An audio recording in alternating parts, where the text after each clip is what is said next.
Hi all, welcome to my first ever cosplay crafting video. In this video I'll show you how I made this mask. It's a Valkyrie mask from God of War. See, I made Gunnar's mask already, and although I'm very happy about it, the entire helmet is, heavy. So now I've made Hildr. In the game she's a lot harder to beat, because you have to cross the mist of Niflheim before you can beat her. It actually took me quite some time before I was able to get some references. Fighting two reverends and a bunch of dark elves at the same time is no fun if you haven't touched the game in a year and have forgotten all of the controls. So let's start. Freedom. Yes, you are free now. I'm starting with a blank face cast that I made way back in 2016. The last time I used this was more than a year ago, when I made Gunnar. Back then I used some really cheap clay, made the basic shape, covered it in tin foil, and then wrapped it with Worbla and sculpted that. It's a nice way to work if you don't have fancy clays and such, but it's not an easy way. So I wanted to do it a little different this time, and therefore I bought a box of monster clay. Monster clay is not cheap. It's about 36 euros, I believe, in the Netherlands. But it's super nice to work with. Monster clay gets soft once you knead it with your hands, or if you put it a couple of minutes in the oven, it becomes almost fluid. So I just smacked some clay on my face cast and started cutting clay away. I sculpted and sculpted, cut clay away, added some more, heated it up with my heat gun and tried to make it as smooth as possible. Once I was happy with the shape and texture, it was time for casting. I'm using Rebound 25 to make a mold. It's a brush-on silicone rubber and it can be made thicker with Thi-Vex, which is really useful when you want a thick last layer.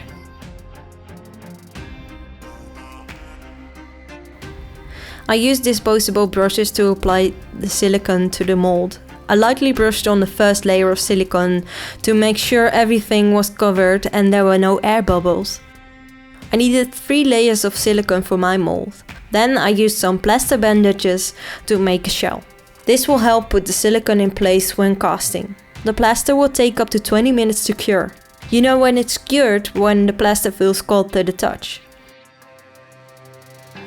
Getting it off was a lot harder than I expected though. I had to cut open the cast and use a lot of force to get it off the mold.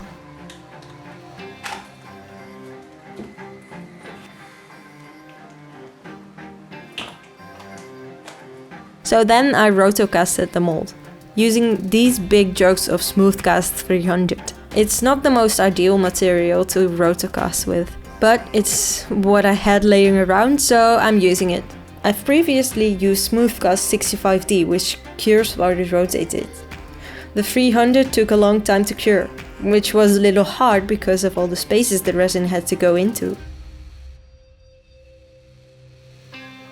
So I wasn't all too upset that the first try didn't work out the way I wanted it to. I always see this as my prototype phase. The second mold came out perfectly. Now for the helmet itself. Well, Hildr, Mistress of Battle. To make sure I can fit my hair under the helmet, I'm putting a wig cap on before I wrap my head in foil and tape it. I marked down the general shape of the helmet and I cut it open.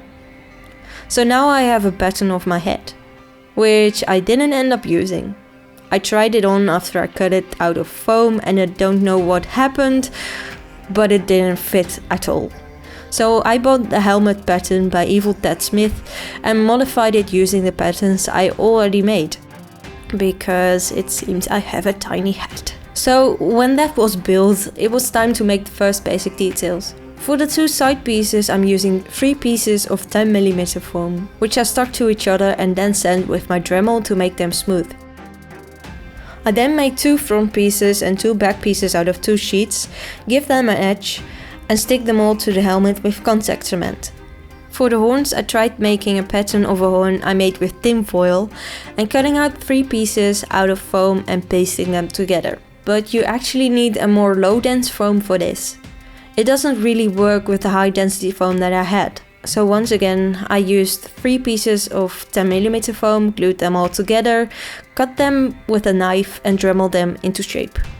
I realized the reference images I got on Reddit weren't detailed enough for me to see what was going on in the knotted area.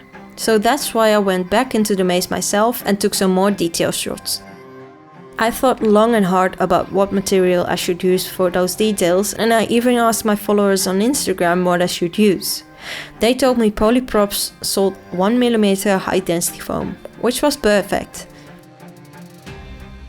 So when I glued all the pieces on, I went over it with my wood burner and created a relief that implies they are knots. I also added some 2mm foam trims to all the edges. And yes, I'm wearing a respirator when I glue with contact cement. I don't want to get high on glue fumes.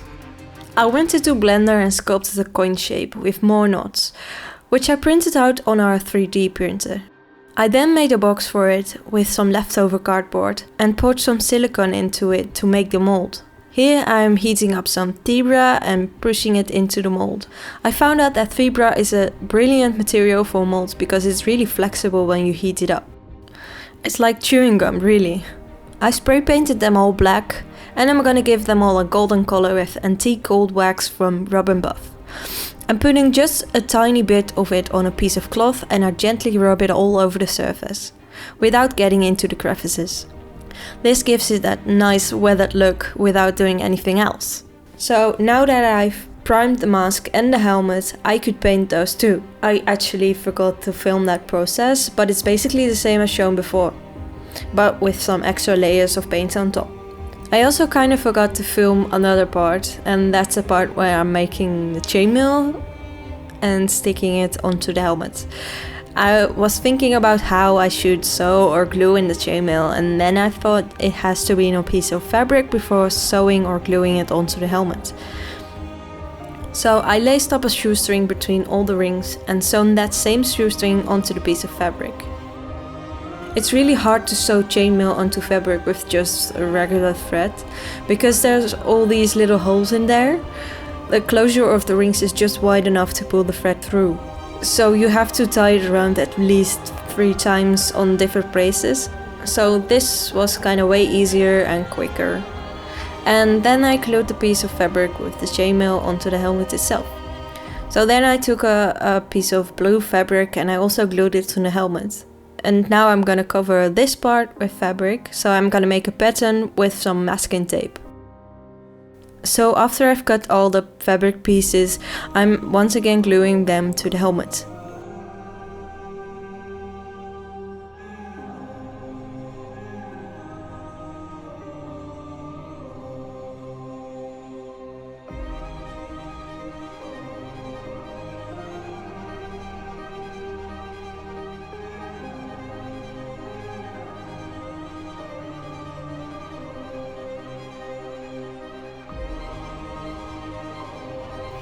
And now the last piece to do is sewing all the gold coins to the helmet, and I'm done. I also added some magnets in the mask so I can keep the helmet on and still see something. And breathe. Breathe. Yeah. I hope you've enjoyed this video. Let me know if you're planning to cosplay or have cosplayed from this beautiful franchise. And be sure to give some thumbs up. Bye!